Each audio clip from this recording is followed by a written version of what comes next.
Les damos la bienvenida al último día de las 10ª Jornadas Neo Garrahan 2021.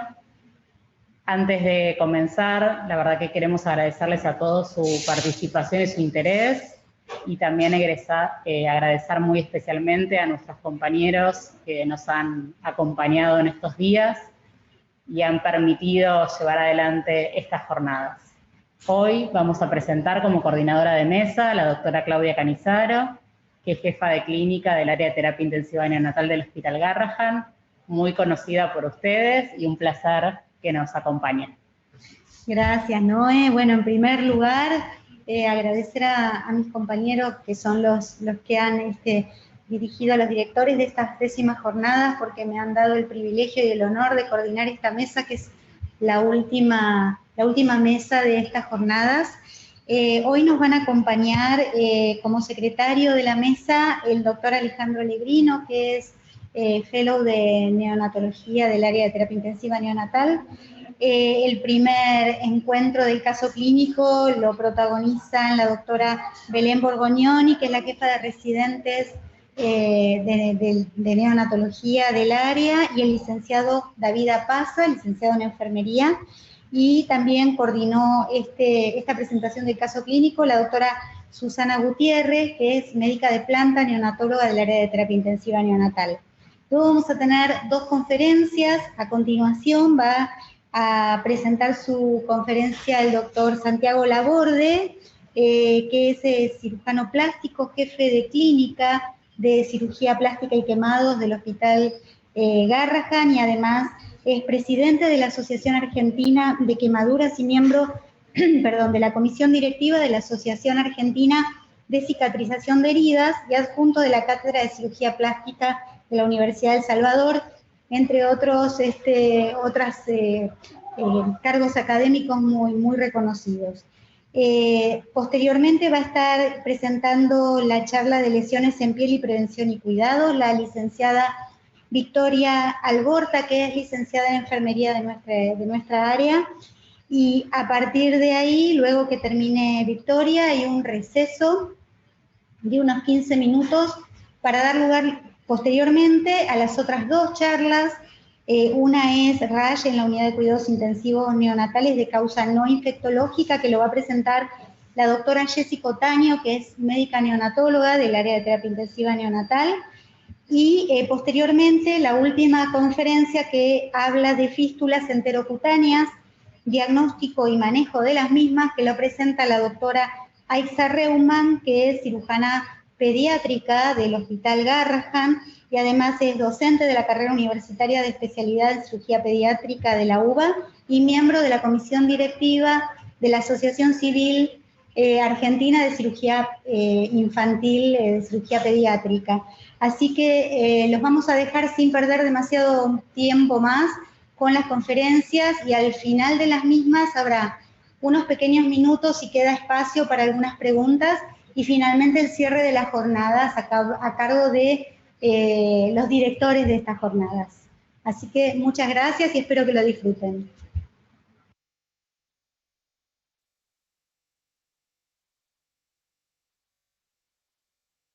Los pacientes gravemente enfermos son pasibles de presentar lesiones en la piel por su posición y falta de movilización, por el equipamiento, etc. Se presenta un recién nacido de término de 20 días de vida con diagnóstico de hernia diafragmática congénita con hipertensión pulmonar severa en asistencia respiratoria mecánica desde el nacimiento. Requirió tratamiento con ECMO durante 15 días. Actualmente se encuentra cursando posquirúrgico, aún con requerimiento de inotrópicos y óxido nítrico inhalado.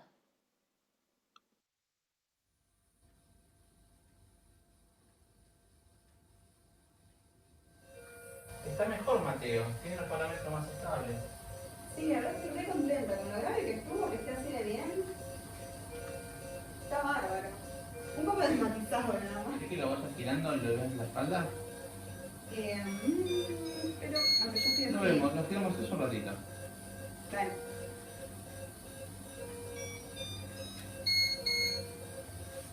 ¿Tiene una lesión Ay, no sabes. en la cabeza? Ay, me quiero morir. Menos mal que lo giramos.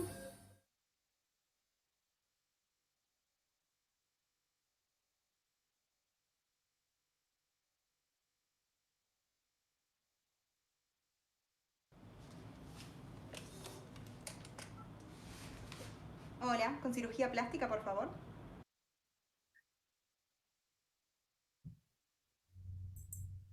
Hola, cirugía plástica, sí. ¿Qué tal? ¿Cómo estás? Sí, Néstor Laborde. Bueno, dale, en un ratito paso. ¿Eh? Listo, gracias. Chao. En primer lugar, me acaban de llamar, disculpen, me acaban de llamar de la NEO para ir a ver un paciente. Quiero agradecer en primer lugar entonces a las autoridades de la jornada de terapia intensiva neonatal, Neo Barraham, por la invitación a participar en las mismas. Y bueno, la idea es hablar un poco de cuando la piel es la que sufre.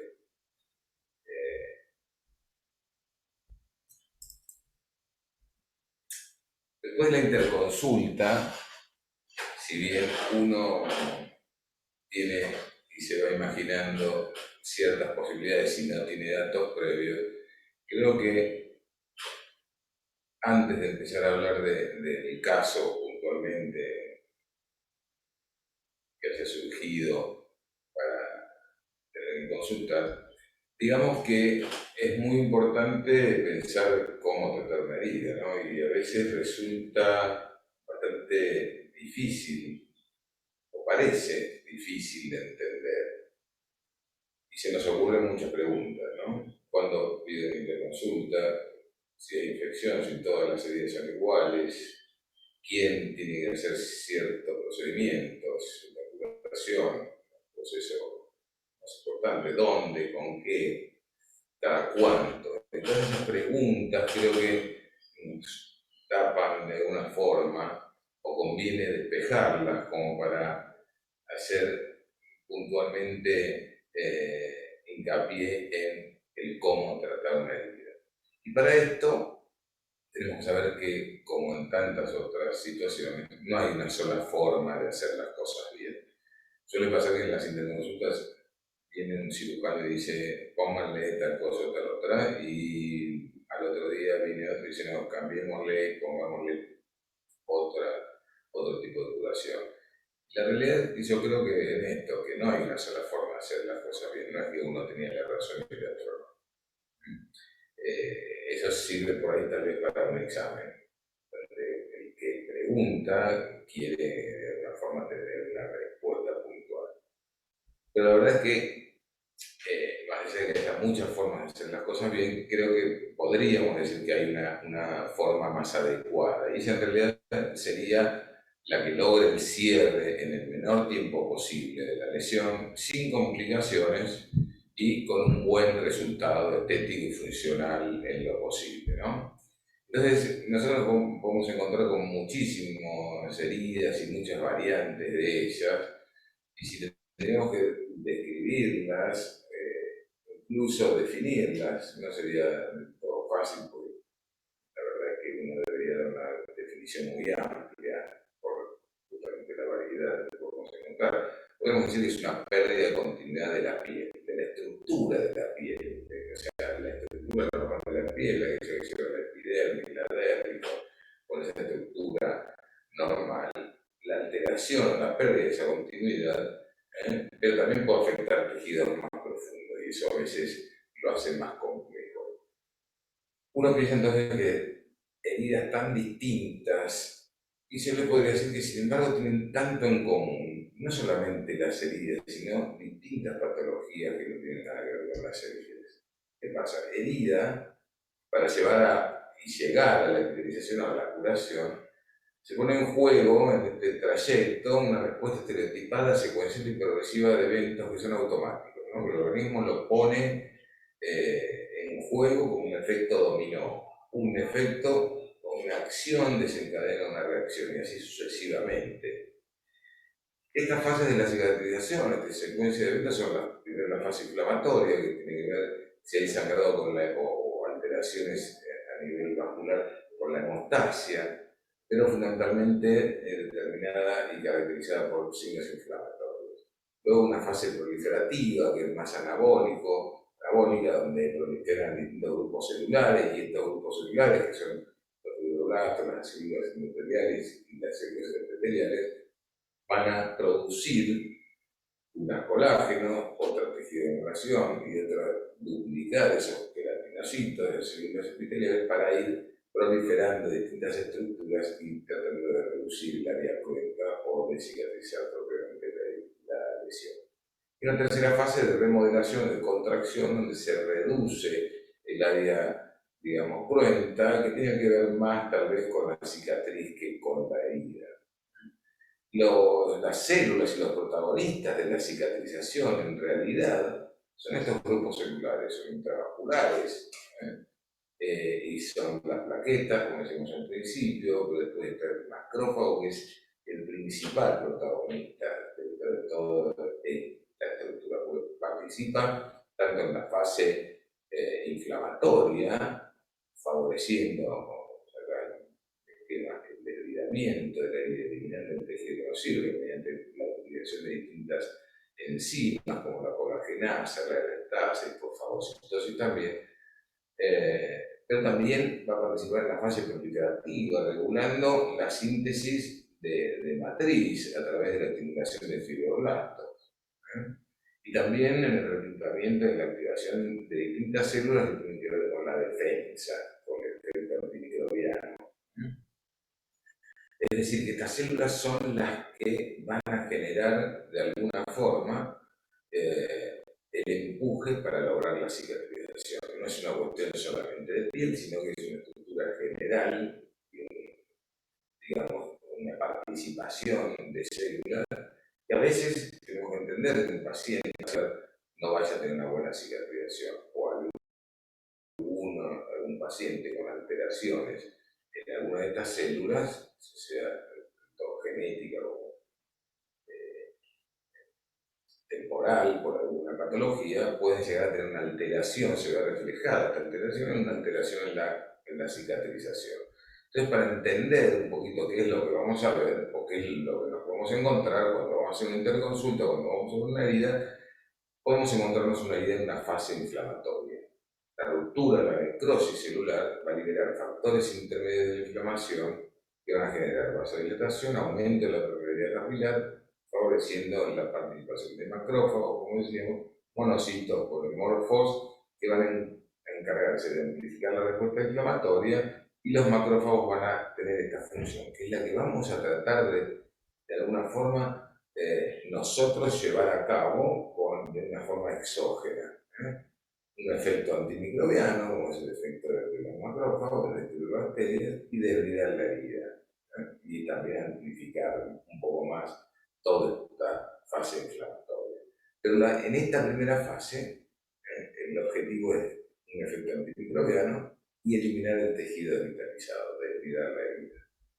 Entonces vamos a ver en la herida, por ejemplo, la fase inflamatoria representada, ¿no? Como el tejido desvitalizado, con inflamación, no se ve mucho acá, inflamación perilesional, signos incluso de dolor, inflamación, edema, que son los más característicos, y en el proceso de desbridamiento, como va limpiando de una forma la herida, ¿no? Pero vemos que las distintas fases se superponen, porque si podemos ver esta lesión en este sector, posteriormente, durante el desbridamiento también se logra la epitelización, es decir, que pueden convivir ambas fases. La fase inflamatoria es necesaria dentro de ciertos límites, pero debe ser controlada. Esta fase inflamatoria vemos no solamente en las heridas, sino esta fase inflamatoria que está caracterizada, digamos, de manera exagerada en un gran quemado, que es el SIRS, el síndrome inflamatorio de respuesta sistémica. Sin embargo, esta cascada de citoquinas y de factores inflamatorios, hasta lo hemos visto en etiologías muy variadas, como incluso en el COVID, ¿no? Se hablaba de tormenta de citoquinas, y en realidad es por el daño celular a nivel pulmonar. Esta fase inflamatoria ocurre de la misma forma. Es más, en un desgarro muscular, en una fractura ósea, estas mismas fases de cicatrización ocurren con la participación de otros protagonistas, de otros grupos celulares, fundamentalmente en la fase proliferativa. No van a proliferar las células epiteliales, pero sí fibroblastos y células, en el caso de desgarro muscular o un infarto, células musculares, y en el caso de fracturas de células que tienen que ver con lo óseo, ¿no? Generalmente esta fase inflamatoria es la que se ve prolongada por factores que tienen relación con la herida. La presencia de tejido vitalizado va a favorecer la fase inflamatoria, la infección, el edema, la aplasia medular, la alteración, como dijimos, de estas células que actúan en forma endógena. La fase proliferativa, que es anabólica, de formación, luego de haber eliminado lo que no servía, o durante, estas células van a brindar de una forma soporte estructural de la cicatriz, con el colágeno que aportan los fibroblastos, van a favorecer y van a formar el tejido de granulación a partir de células endoteliales con la finalidad de facilitar el aporte de oxígeno y nutrientes, y los queratinocitos también van a duplicarse y a proliferar para reducir el área cruenta de la lesión. Entonces, la misma herida que habíamos dejado en esa fase inflamatoria, la vemos acá como empieza o como continúa esa proliferación, generando este tejido rojo sangrante, que es tejido de granulación, y el cierre definitivo. De todas formas, acá para acelerar, decíamos que la mejor forma es acelerar que cuanto antes se produzca el cierre. Acá estábamos tardando más de lo que esperábamos, entonces hicimos un injerto de piel, para que no hubiera una cicatriz de mala calidad, y para que el cierre se produzca más rápidamente cuando el paciente estuvo en condiciones de ingresar a quirófano. Esta fase proliferativa es necesaria, es buena y debemos favorecer. Tiene que ver en general con el paciente. Diabetes, distintos trastornos celulares, como que hablamos de aplasia medular, etc. Y la presencia de neotrópicos, corticoides y distintas patologías que pueden, digamos, prolongar esta fase. Y la de remodelación, que tiene que ver con la presencia de miofibroblastos en la cicatriz, y de esta forma la contracción del citoplasma disminuye la superficie cruenta y luego la cicatriz. Entonces vemos como una herida que era mucho más amplia, cómo se reduce y termina siendo mucho más pequeña. Acá se ve con más detalle la fase inflamatoria. Acá vemos arriba cómo podríamos más o menos pensarla respecto de las imágenes. Eliminamos el tejido desvitalizado y también realizamos la cobertura con un injerto, y fíjense cómo se observa la reducción importante en esta fase de remodelación y de contracción. Si pudiéramos hacer un esquema de coordenadas por la longitud de la respuesta y por otros los días, veríamos que estas fases empiezan con muy poca amplitud en la fase inflamatoria, también comienza la fase proliferativa en menor medida. Antes se pensaba que la fase proliferativa empezaba los días posteriores de la lesión o las semanas. Hoy se sabe que empiezan algunos mecanismos de proliferación de forma temprana. Y la inflamación, de acuerdo a las características de la herida, va a ir aumentando, tal vez en los primeros días sea su mayor amplitud, y después, una vez que empieza a reducirse por el tratamiento general o que va evolucionando la lesión, la fase proliferativa empieza a aumentar. Y la fase de remodelación sí empieza en forma más tardía. Todas las heridas, independientemente de la etiología y de otros factores, transcurren por las mismas etapas en las mismas fases. La diferencia muchas veces es en la duración de esta fase, ¿no? Y va a tener que ver con muchos factores. Acá vemos 4 heridas, y todas podríamos decir que están en la misma fase. Tejido de granulación central, un halo no es inflamatorio, sino que es de epitelización reciente, como lo vemos acá, tejido de relación en el centro, lo mismo ahí. Entonces podremos decir que se encuentra en una fase proliferativa, terminando la fase inflamatoria. Podríamos decir que está a esta altura. Algún paciente con más tejido de relación, otros con un poco menos, pero no hay demasiados signos inflamatorios. Tal vez esos signos pueden reconocer, pero créanme que es así. La diferencia, y lo importante de esto es que esta es una quemadura de 20 días de evolución, este es un traumatismo de 30 días de evolución, una infiltración de 60 días y una úlcera arterial de 40 días. Algunos son neonatos, como el ejemplo de este paciente, otros son adultos, como en el caso de este paciente, otros son jóvenes. Quiero decir, no importa la edad, más allá de la etiología, todas las heridas atraviesan por las mismas fases. Después cabe determinar si son heridas profundas, si hay qué tratamiento realizar en cada una de ellas de acuerdo a la profundidad que corresponda a los signos clínicos que determinen. Pero estas fases de cicatrización nos van a llevar y nos llevan al manejo avanzado del herida. Entonces, ¿el tratamiento en qué consiste? Bueno, sabiendo que la mayor complicación de este tipo de heridas es la infección y la infección está relacionada íntimamente con la presencia de tejido necrótico. Para evitar las complicaciones, el primer objetivo debería ser mirar la herida y ver si tiene tejido necrótico. Si tiene tejido necrótico, para reducir la posibilidad de infección y reducir la fase inflamatoria, lo más importante es eliminar ese tejido necrótico. Después voy a elegir si es rápidamente, si es lentamente, la necesidad de cada una y cuál es la estrategia. Pero el objetivo primero debe ser ese. El segundo objetivo es mirar al paciente. ¿Puedo mejorar de alguna forma o favorecer las condiciones para que el paciente, la herida, lleven a una mejor epitelización? Eso vamos a dedicarnos en un segundito a ver de qué forma lo podemos hacer. El tercer objetivo es quirúrgico o en forma espontánea, la cobertura definitiva. Entonces vamos a ver que hay muchas formas de hacer un desligamiento o eliminar el tejido desvitalizado. Lo importante es pensar que cuanto antes lo saquemos, mejor. No significa saquémoslo rápido, significa lo más rápido que el paciente nos permita. El paciente o la institución o nuestros conocimientos, siempre mantener la seguridad del paciente. Yo no voy a hacer un procedimiento de eliminar el tejido desvitalizado en la habitación del paciente si sé que está coagulopático. Entonces, eso me limita y voy a cambiar el procedimiento, voy a hacer una eliminación lenta y progresiva, sin dolor y tratando de eliminar, de reducir la posibilidad de sangrado con algún ungüento y si tiene una enzima que sé que tiene un efecto lento para eliminar el tejido vitalizado, mejor. Entonces acá en este caso se sacó, fíjense que dejando tejido desvitalizado para evitar el dolor y el sangrado, se sacó lo más grosero del tejido necrótico.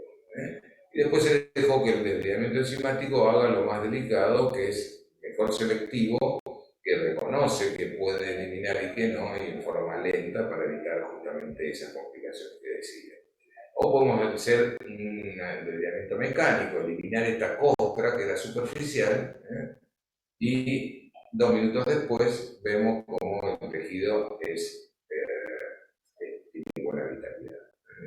Entre foto y esta, hay 2 minutos de diferencia. Tenía una costra con contenido líquido abajo. El tema es justamente eso, reconocer que esto es una costra superficial, eliminarla y seguir con las curaciones húmedas. Esto porque se hizo una cura seca y con poco cuidado, digamos, posterior de la antisepsia, ¿no? Hay una tendencia a no uso de antisépticos, algunos autores pregonan eso. Yo soy de la idea que hay que continuar con el uso de antisépticos porque la infección en las heridas es una de las mayores causas de complicaciones. Nosotros venimos atendiendo en el hospital en el área de quemados, grandes quemados, sin mayores dificultades, con dificultades lógicas, pero ninguno que no haya sido utilizado por el uso de clorhexidina o el uso de iodopovidona hace años en el tiempo. Así que no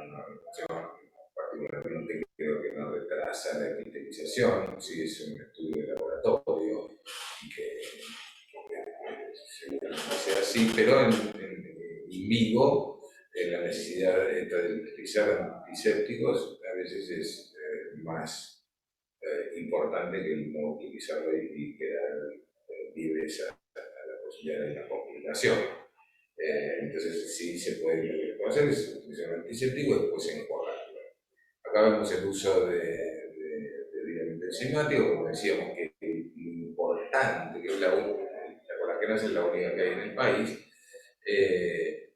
pero lo importante es de la selectividad. Actúa eliminando el tejido y el colágeno desnaturalizado y respeta el tejido que tiene buena vitalidad. De hecho, acá no ha lesionado el tejido de piel sana, que estaba cubierto también por el ungüento, y sí ha actuado solo sobre esa zona cruentas, el tejido vitalizado. Grandes resecciones, incluso a veces son necesarias, como estos pacientes con grandes quemaduras, para obtener la posibilidad de sobrevivir. Pero tardamos 4 horas en 3 equipos en hacer una gran resección de casi la mitad del cuerpo. Sin embargo, tardamos 15 días en resecar y llegar a eliminar todo el tejido vitalizado en un paciente, obviamente en otras condiciones clínicas y las lesiones locales.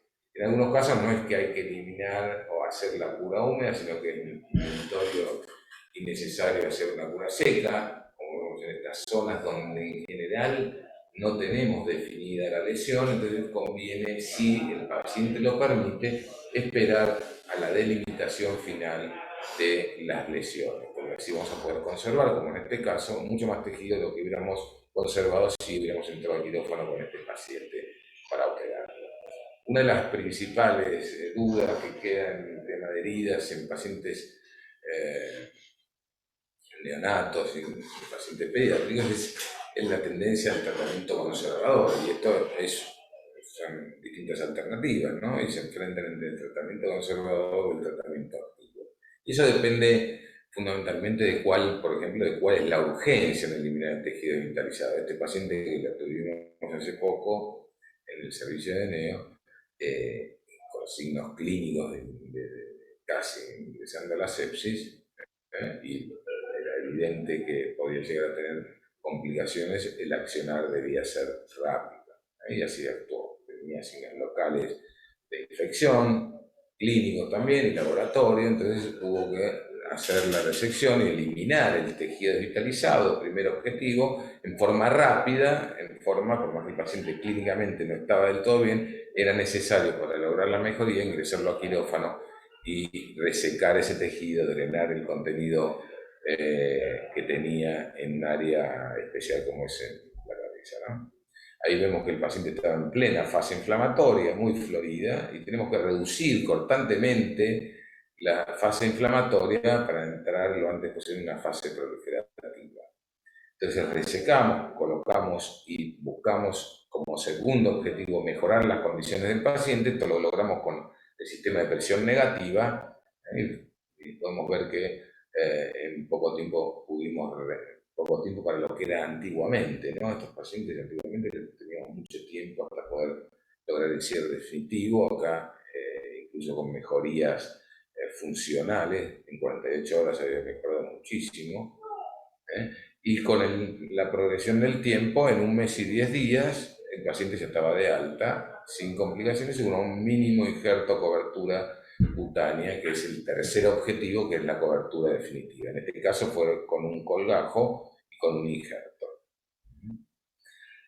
O a veces nos pasa que vemos pacientes con signos locales, clínicos y laboratorios que no tienen signos de infección. No los tienen, entonces podemos tener una conducta más expectante, no nos apura, y si, como decíamos en el caso anterior, de tratar de esperar a que se defina el paciente, y acá lo que había sido una ampolla por una infiltración, epitelizó la gran mayoría de la lesión y de la mano con mínimos signos, digamos, de secuela solamente estética prácticamente, sin secuela funcional y la epitelización. Entonces, en este caso utilizamos un método lento de desbridamiento porque no teníamos realmente mucho apuro.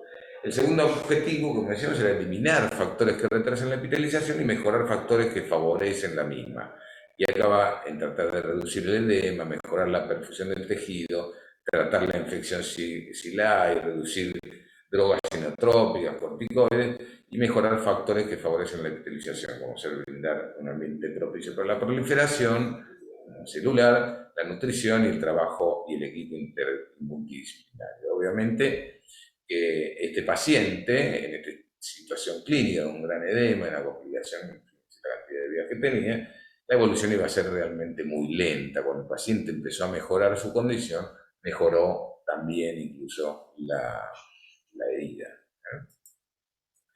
En algunos casos complejos, como son las lesiones abdominales, con fístulas y la protección perilesional, también es sumamente importante y son de las más difíciles y complejas de resolver muchas veces, trabajando en conjunto con el Servicio de Cirugía General, que siempre es un gusto, pero que son de los grandes desafíos que se vienen, creo, en el futuro.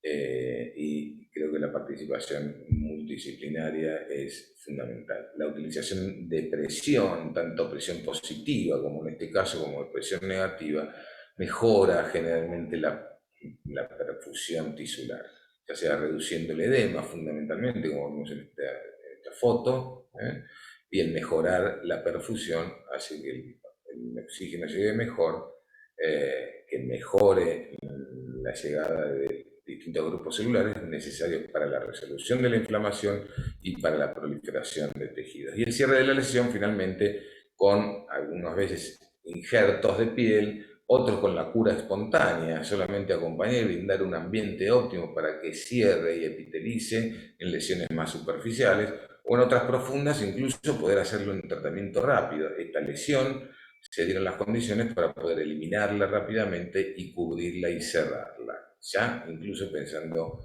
en una cuestión estética y funcional. También lo mismo en grandes quemados, teniendo que hacer injertos de pieles de distintos tipos y distintas estrategias bastante complejas como para lograr el cierre y la epitelización final.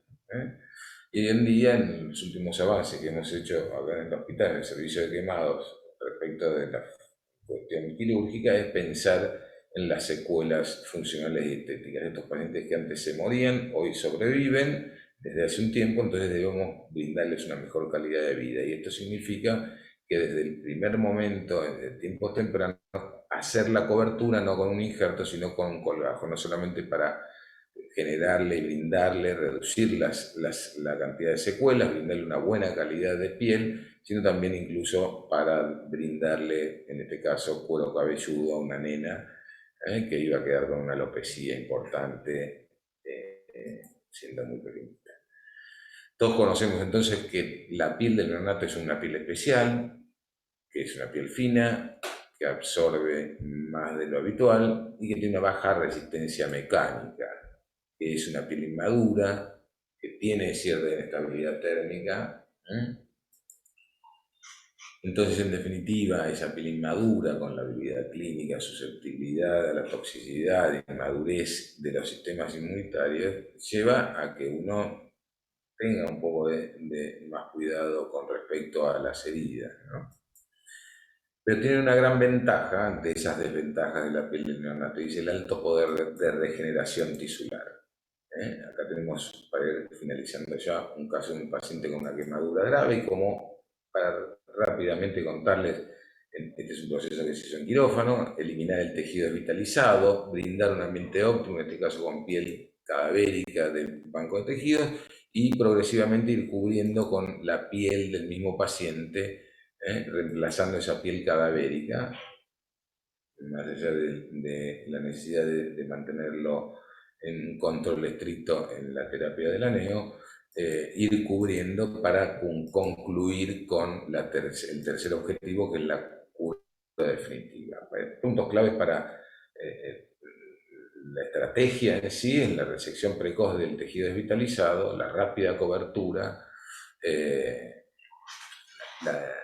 cuidado de los distintos injertos y la alta complejidad que se le puede brindar a este tipo de pacientes.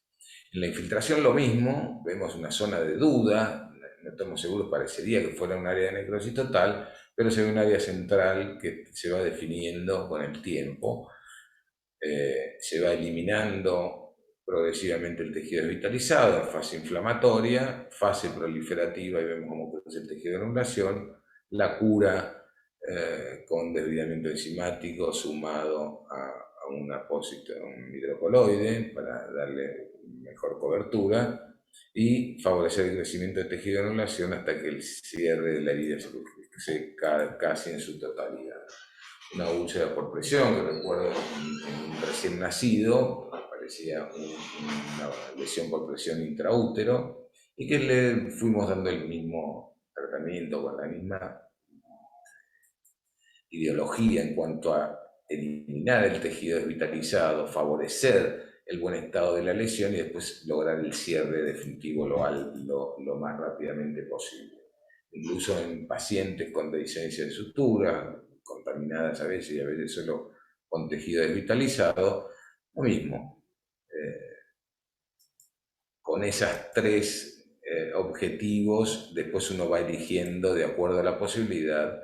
A veces no es necesario ni siquiera eliminar el tejido desvitalizado o solo como decíamos antes, utilizando colagenasa, un desviamiento enzimático selectivo, como puede ser acá en la calota, en una aplasia cutis, y brindando un ambiente óptimo, lograr el cierre rápidamente, en forma espontánea, como en este caso. Entonces, características que podemos observar en la evolución suelen profundizarse rápidamente y tener riesgo de complicaciones, pero suelen epitelizar rápidamente, y sí hay una rápida retracción, por eso se usa la fisiología y la participación, muchas veces en conjunto con nosotros para el tratamiento de heridas y fundamentalmente en la última etapa de las secuelas, en la retracción, esta contracción de la tercera fase. No obstante, suele ser dificultosa la prevención de secuelas y es importante en estos pacientes neonatos donde la medicación a veces uno duda en utilizarla o no por la cuestión de toxicidad, más creo que es un poco por ahí el miedo que tenemos muchos, tal vez incluso por desconocimiento, pero utilizar alternativas biológicas de cobertura aprovechando que tenemos un banco de tejidos. Habíamos quedado en la interconsulta, si fuese superficial la lesión, la escara en la región occipital, en cuero cabelludo, si tiene chance de epitelizar, lo que hicimos acá, en este caso, fue una importante, el pelo en la lesión puede generar una cierta infección o contaminación de la lesión, entonces rasurar, limpiar bien la zona.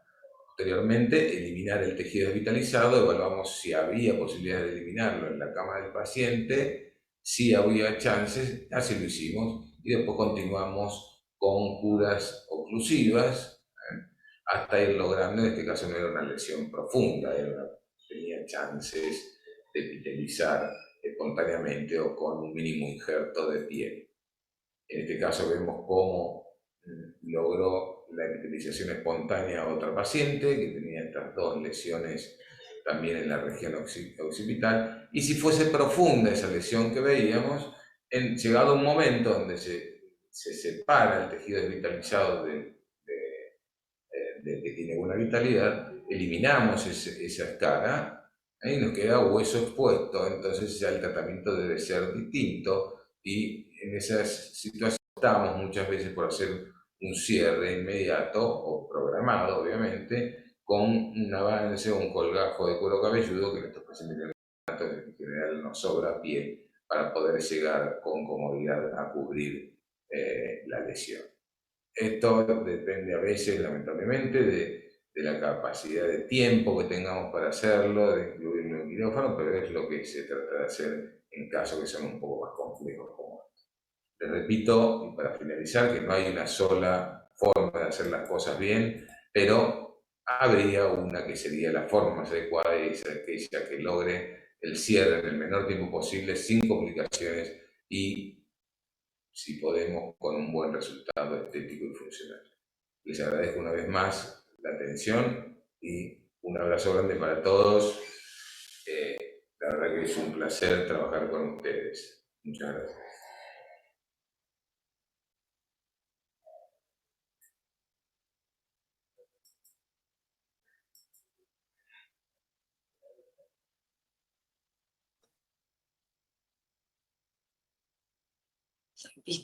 Soy Victoria Alborta, enfermera de la Unidad de Cuidado Intensivo Neonatal, y el tema que voy a exponer es lesiones en la piel, prevención y cuidados. La piel es el órgano más grande del cuerpo humano con capacidad de regenerarse. Es impermeable y flexible y funciona como barrera protectora frente a factores externos. Regula el metabolismo y la temperatura corporal. Y algo muy importante que es el órgano sensorial que facilita el contacto inicial entre el recién nacido y su madre. Con respecto a las consideraciones de la piel, el estrato córneo no está desarrollado, lo que implica una permeabilidad de la piel aumentada. A su vez, hay una disminución de la unión entre la dermis y la epidermis, con glándulas sebáceas y un sistema inmunitario inmaduro. Por estas características de la piel, la remoción de dispositivos adhesivos puede causar lesiones con pérdida del espesor total de la piel. Entonces, ¿a dónde dirigir la atención? Aquellos recién nacidos que tienen dispositivos de soporte vital, como ser recién nacidos en asistencia respiratoria mecánica o en ventilación de alta frecuencia, recién nacidos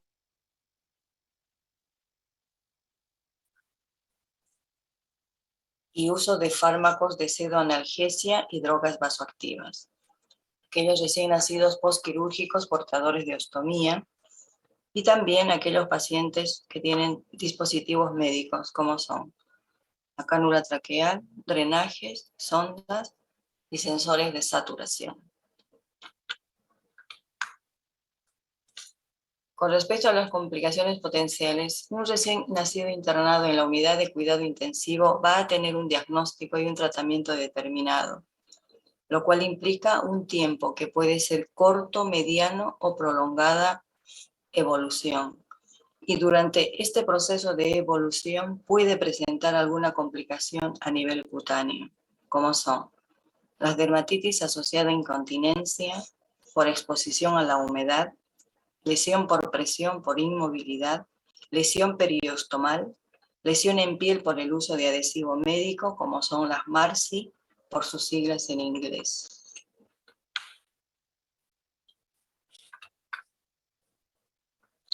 Las lesiones por presión. Es una lesión en la piel como resultado de una presión prolongada, usualmente sobre una prominencia ósea, o relacionada al uso de algún dispositivo médico, donde la tolerancia de los tejidos blandos a la presión y fricción puede estar afectada por la humedad, la nutrición, la perfusión y enfermedades asociadas.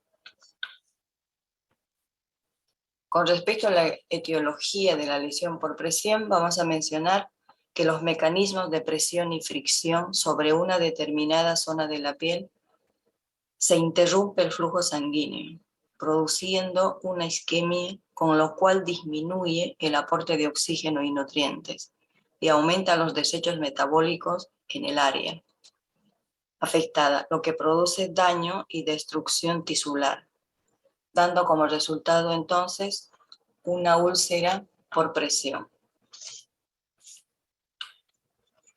En la población neonatal, la localización más frecuente es en la zona occipital, debido a su desproporción entre la cabeza y el tronco.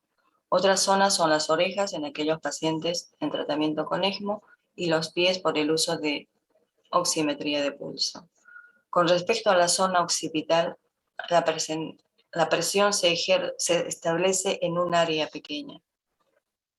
Entonces, por eso es importante la movilización local, sobre todo en aquellos pacientes que se encuentran en posición dorsal, debido a su patología.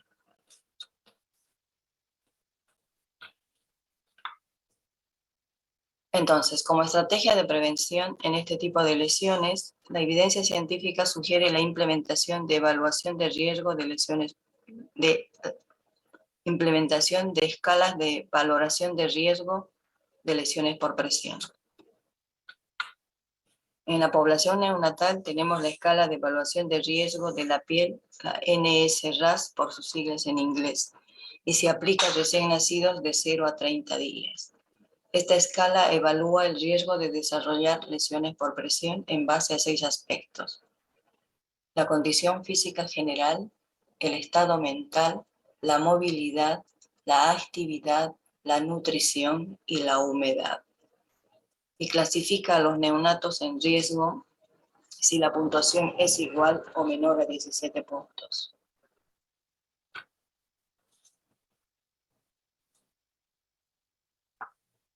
Continuando con las medidas de prevención, es importante identificar a los recién nacidos con la escala de valoración de riesgo de lesión por presión en el momento del ingreso y posteriormente de acuerdo al riesgo en el que se encuentren.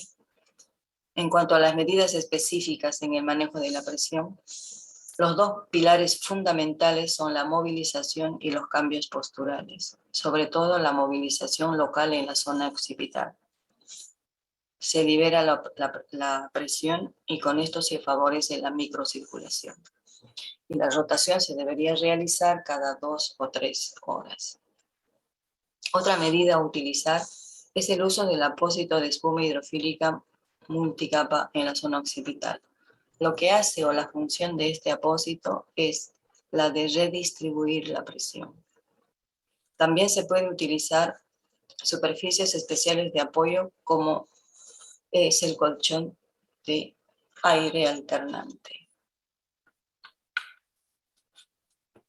Con respecto a las lesiones periostomales, les presento un caso de lesión periostomal es un recién nacido con diagnóstico de NEC con perforación intestinal, donde se realiza una ileostomía. En este caso aplicamos la técnica de crusting. ¿Cómo es esta técnica? Bueno, es formar una corteza o una costra para favorecer la cicatrización. Como primera medida se hace la limpieza de la zona, se seca, posteriormente se coloca el polvo hidrocoloide, se deja que se adhiere a la lesión, luego se retira el excedente con una gasa. Como segundo paso se coloca la película de barrera en spray sobre la capa de polvo. Y así 3 veces, hasta formar una corteza, y luego se coloca la placa y bolsa. Y se evaluó a las 48 horas. Y prácticamente hay una notable mejoría.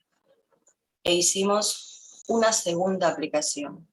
Formamos nuevamente la corteza y evaluamos a las 48 horas, en la cual ya tenemos la piel prácticamente íntegra.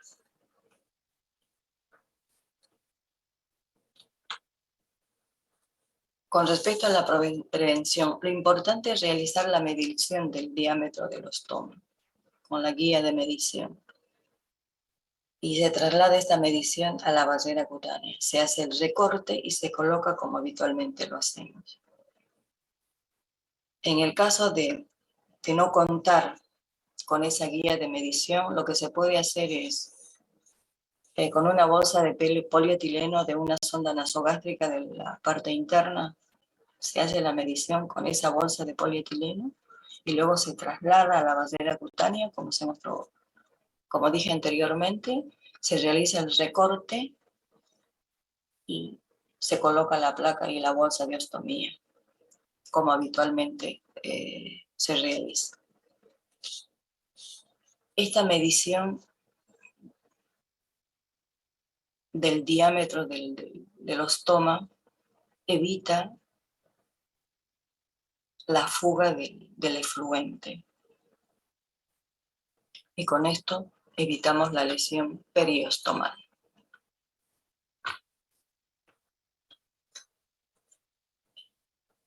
La dermatitis asociada a incontinencia supone una alteración de la función de barrera normal de la piel, que desencadena la inflamación, y los principales mecanismos implicados son la hidratación excesiva de la piel y la alcalinización cutánea. Ahora, ¿cuál es la etiología? La orina produce sobrehidratación de la piel, que ocasiona la maceración cutánea, con lo cual aumenta el pH. que se hace más alcalino por la presencia de las heces y de sustancias como la urea, que se convierte en amonio, produciendo una acción enzimática en las heces. Este proceso en conjunto da lugar al aumento de la permeabilidad de la piel y disminuye su función de barrera protectora. Entonces, la humedad, producto de la orina y la materia fecal, más la irritación química, producto de las enzimas digestivas, y la urea y el amonio, más la irritación física por el cambio frecuente de pañal, desarrolla una dermatitis. Tenemos como resultado una dermatitis. Con respecto a la prevención, lo importante es identificar a los pacientes en riesgo, monitorizar el estado de la piel, evitar o minimizar el contacto con irritantes. En cuanto a la limpieza, se debe realizar en forma suave y por contacto, sin frotar. Se puede utilizar vaselina como emoliente para impermeabilizar la piel o productos de basera, como ser el óxido de zinc, pasta láser. Si con estas medidas no se logra controlar la dermatitis, se puede realizar la técnica de crusting, como lo mencionamos anteriormente. Las lesiones de piel asociadas a adhesivo médico son aquellas que causan daño a la piel por el uso adhesivo sanitario. Se puede presentar eritema u otra alteración cutánea, como ser flistena, erosión o desgarro, y producen dolor. La incidencia de MARSI está relacionado a la elección adecuada, a la preparación de la piel y a la remoción de los adhesivos. Y son lesiones que son prevenibles. Para minimizar el impacto de MARSI como primera medida, es aplicar la cinta sin tensión sobre la piel. No colocar la cinta sobre la piel húmeda, evitar cambiar la cinta con demasiada frecuencia. En cuanto a la remoción del adhesivo, retirar desde uno de los bordes y sujetar la piel en la zona retirada y en forma paralela a la piel. Y evitar retirar en un ángulo de 90 grados, que es ahí donde se producen las lesiones iatrogénicas. Como conclusión, solamente mencionar que más vale prevenir que curar.